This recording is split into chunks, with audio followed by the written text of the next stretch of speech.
عارف إيه أكتر 4 حاجات ممكن تطفي رغبتك في الحياة وإنت مش واخد بالك؟ 1. تراكم المواجع. إنك تسيب الشيطان يقلب عليك دفاتر الماضي عشان يقنعك إن ربنا مش مهتم بيك، فتبطل تشوف أي باب للأمل. 2. فخ العار.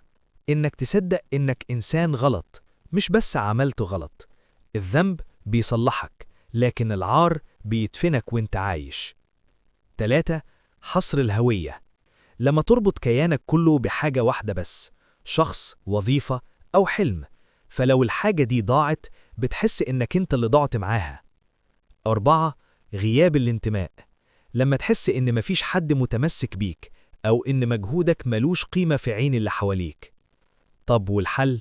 لو حاسس إنك في القاع، افتكر إن القاع هو بداية الصعود. جرب تجبر خاطر حد وإنت مكسور، هتلاقي روحك بتترمم من غير ما تحس. الحكاية لسه ما خلصتش، كمل سير. أشوفكم الفيديو الجاي.